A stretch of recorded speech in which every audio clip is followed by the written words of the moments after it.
You guys like to learn how to do that? All right, it's real simple. And there's notes in your manual.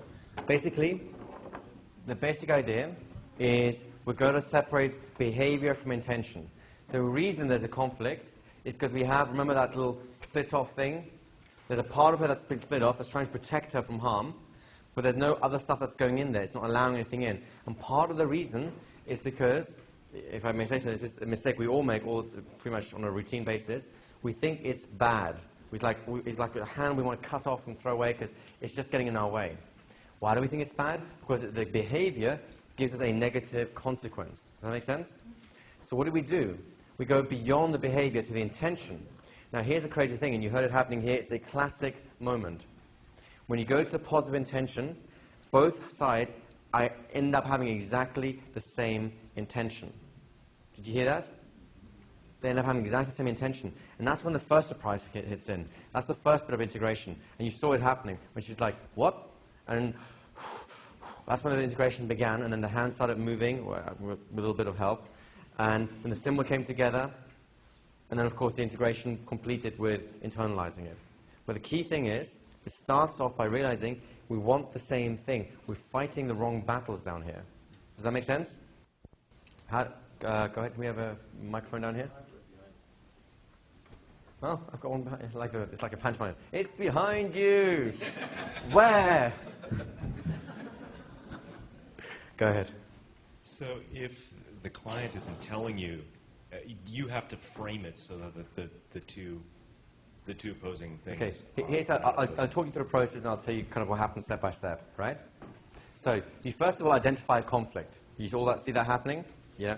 Part of me wants this, part of me does that. By the way, notice how when people speak, they normally do it anyway. Part of me wants this, part of me wants that. Which hand is which thing going to go in? Part of me wants to go to the gym, part of me is kind of lazy. Which hand do you think is going to come out, the part of the gym is going to come out in? This one or that one? This one? How can you tell? You guys are good, right? So the first thing I do is I identify conflict, right? And let me chat a little bit about it, and without any particularly, no implications, no leaning, just get the conflict. The second thing is,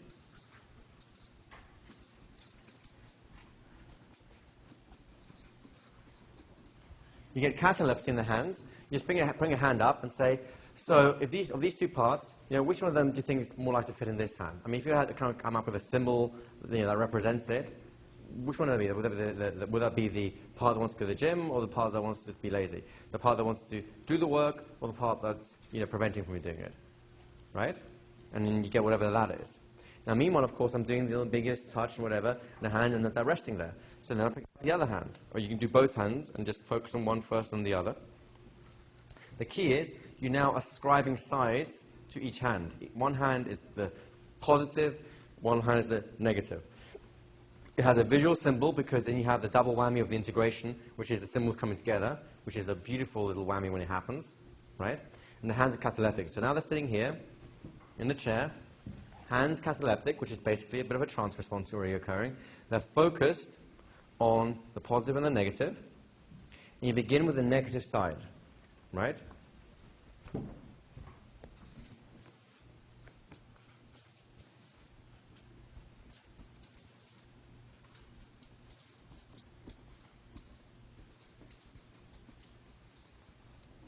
You're looking for the positive intention of the negative part first.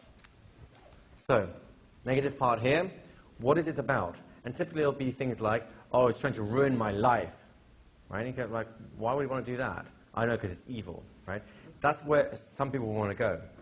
So you say, well, it's working really hard at this, so it must be trying to do something positive. So this is where your implication starts kicking in. What it's trying to do? Well, it's trying to prevent me from doing that.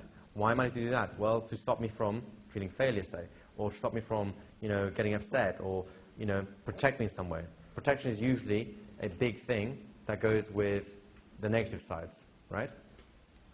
But that's not enough of a positive, because I know that this side is not thinking about protection. I want to go to some point where there's a reasonable likelihood that both will want the same thing. So then I chunk up from that, and a really common thing about protection is safety. But again, that's not enough, unless the issue is something about safety anyway, in which case that might be a level in which there's similarity. So I go another level again. how did I do that? How did I force her to jump up a logical level to get a intention that was more important than the other intentions below it?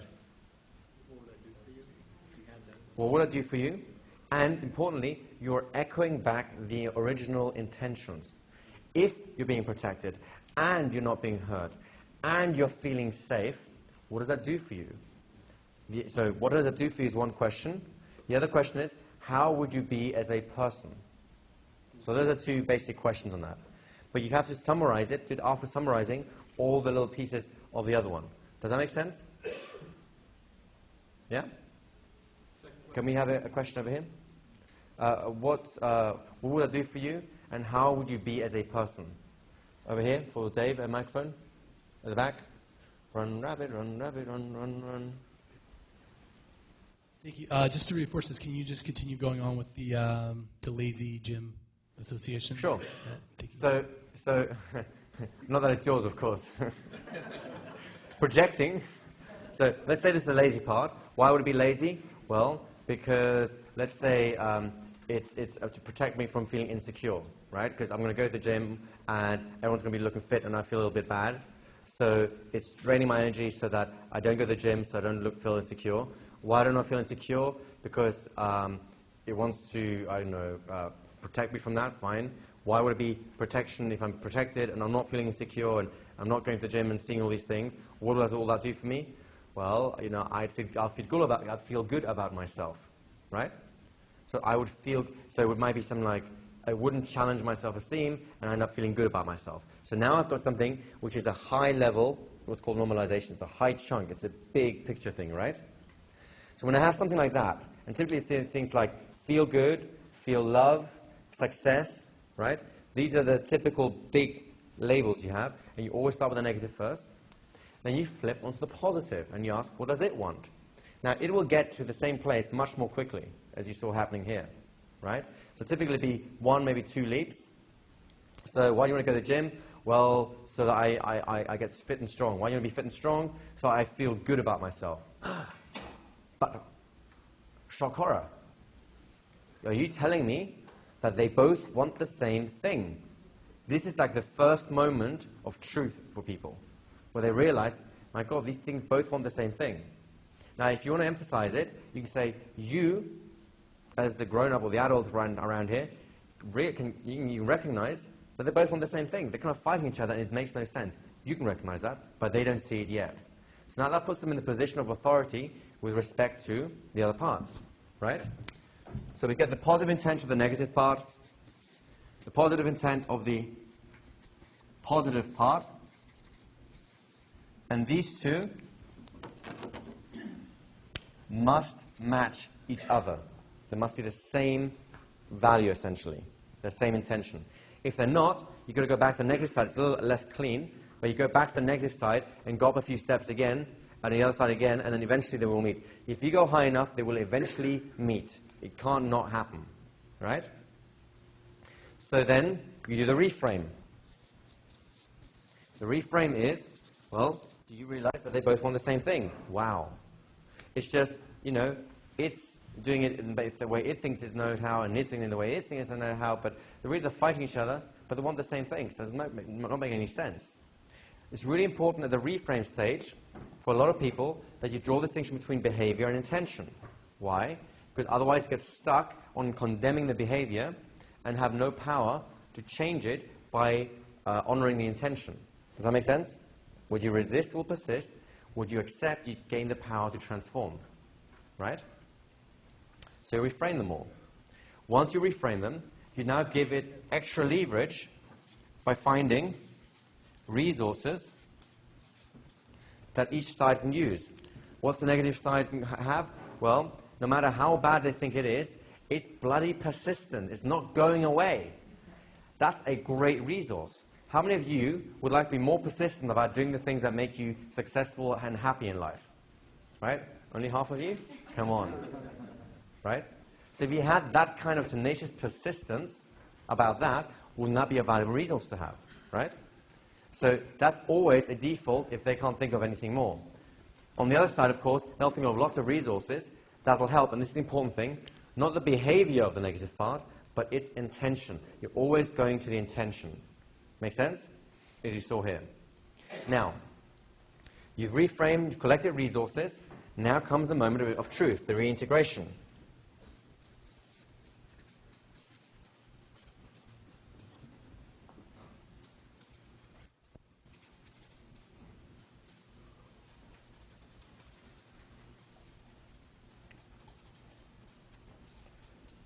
So the integration, you can assist on 3 levels. One is the level of idea, you know.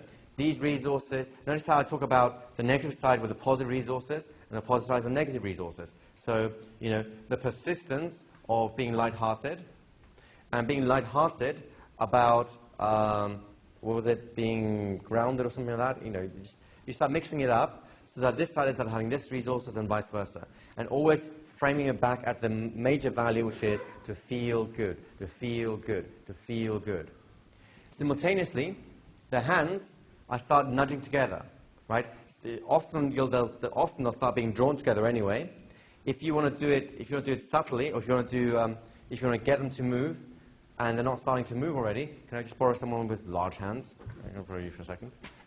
Not that they're particularly bigger than anything else, just so the camera can see and everyone else can see as well. Stand up here. So here we have our victim. He's just realized that everything's happening. You can see the breathing happening. They're going, oh my God, realizations is going on. And then you start hinting. Do you notice how these hands have a tendency to want to do something? I'm tapping on the outside, which is kind of like a suggestion to get together. Notice what's going on with those hands? Now, you're not even integrating anything, but those hands are getting closer and closer, right? They're cataleptic anyway.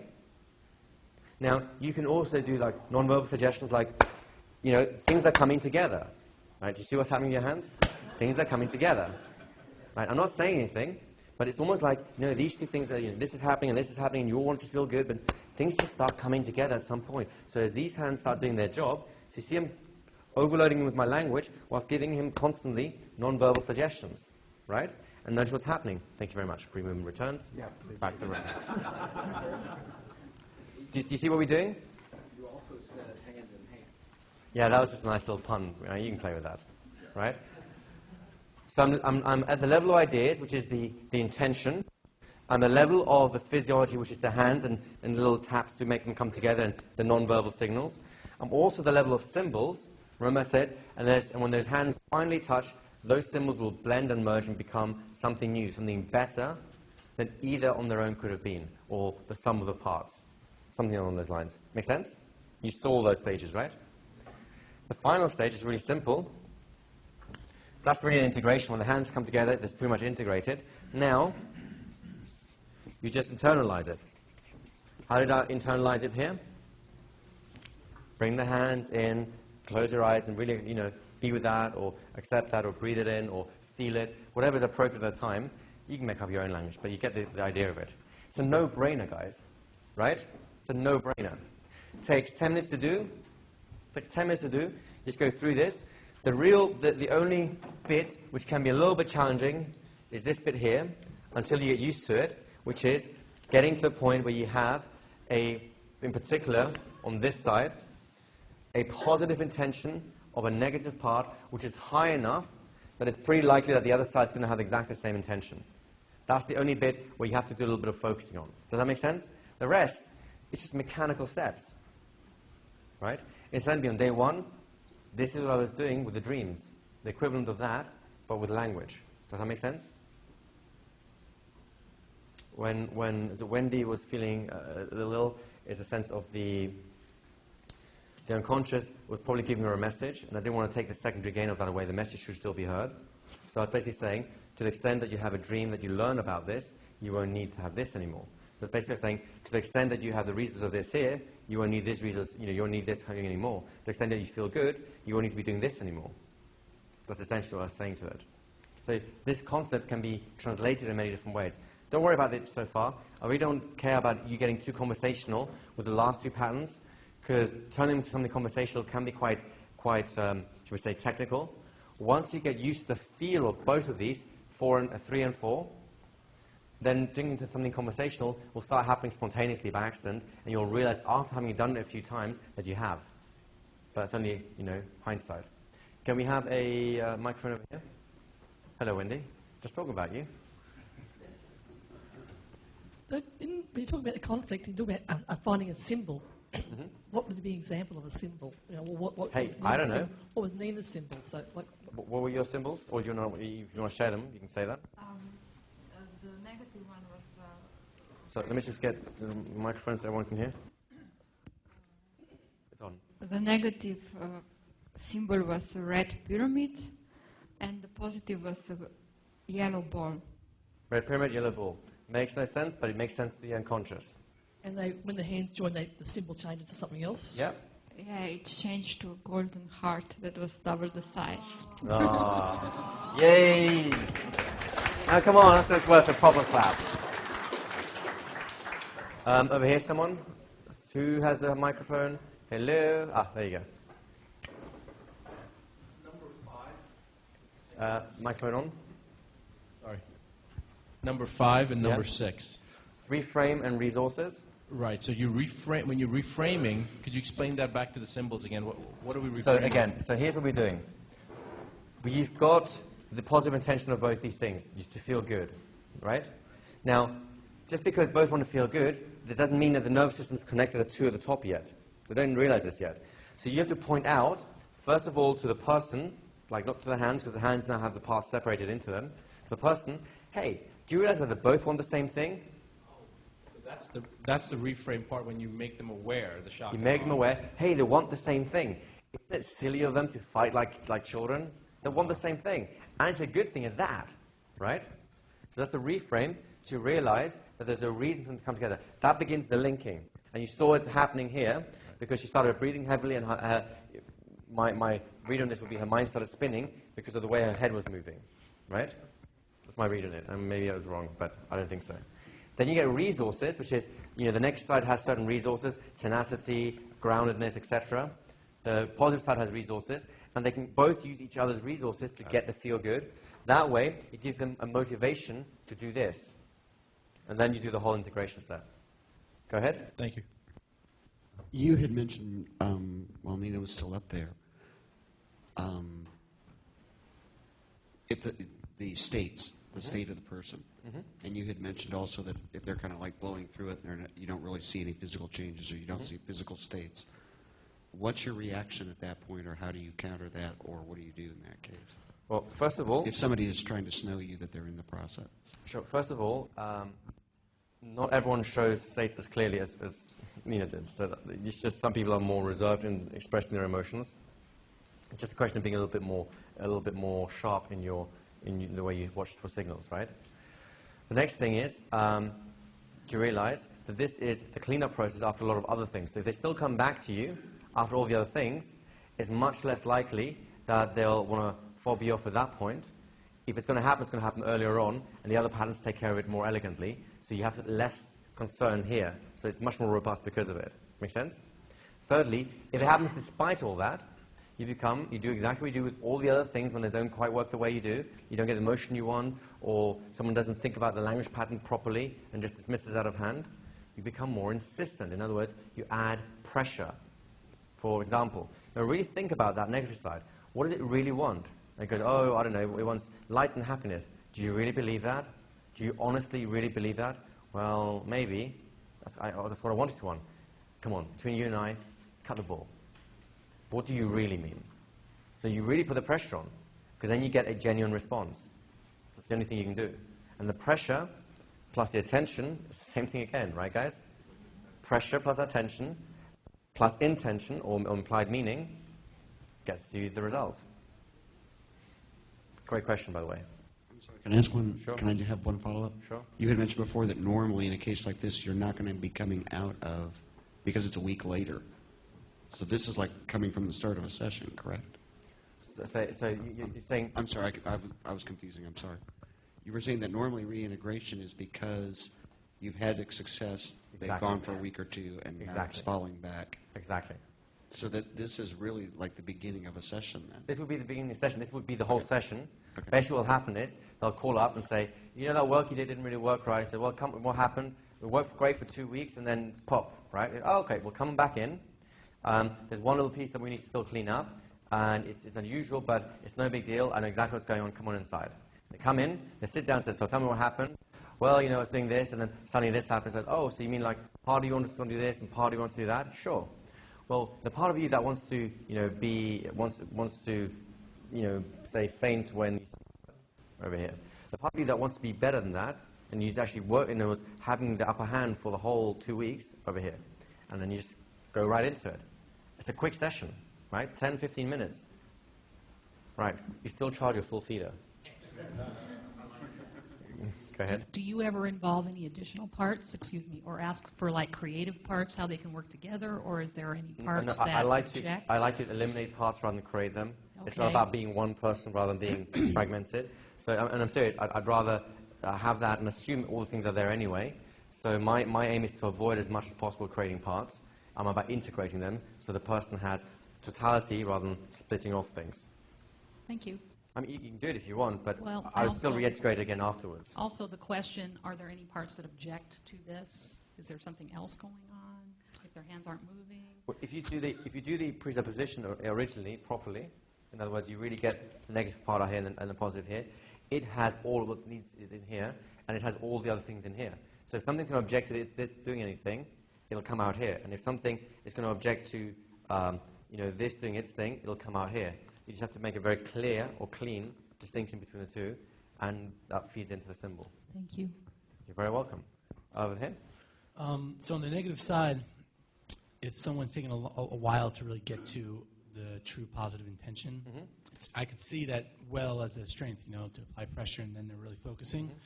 But what if they get to that feel good right after the lazy? So that's nice, Great. but their focus isn't there. They're just saying it like, oh, to feel, And besides H+, besides, sure. What else could you really say to really let them know? Listen, this is serious. Like, that's exactly what you do. Exactly the same question as he was asking. You add more pressure, and you look at them and say, "Do you really mean that?" Sure. All right, cut the bull. I know that I know, and you know that you're saying that. It sounds great, and it might even be true, but you don't really believe that, do you? Well, maybe I do. All right. If you honestly do that, if you honestly believe that, then if you can't be honest about what you're really doing, there's no point doing this session. So what do you want to do? Would you like to improve, or would you just like to play at this? It's up to you. And I would kick patients out if they're not willing to play the game, because if you don't have their attention, if they're not engaged, there's no work you can do. Sure. So you have to kick them out. But then do you risk then being almost then pressured to change the word, but that was kind of like the word and feeling that you wanted to feel good at success or whatever? It depends, if you feel like they're about to, like I can't use the word anymore, because I'm looking for the state, how congruent they're about saying it, then I might turn around and say, look, it may well be exactly what you said, but I don't think your heart's in it yet. I don't think you really believe that. Now, it may be that word, it may be that phrase, it may actually be that it wants to feel good, in which case it's great. But I want to make sure that you know that it really wants that, you're not just saying it. So is that it? Or is something else going on?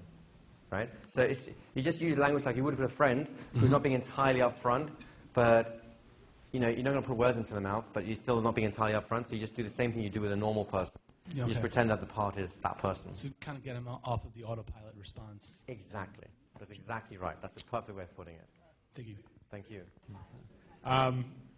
So you're talking about this is a technique for reintegration. Yep. However, arguably what we did with Nino was integration. Yes. And I can speak for myself as someone who is constantly talking about part of me wants this, part of me wants that, using my hands, using visual anchoring to different sides.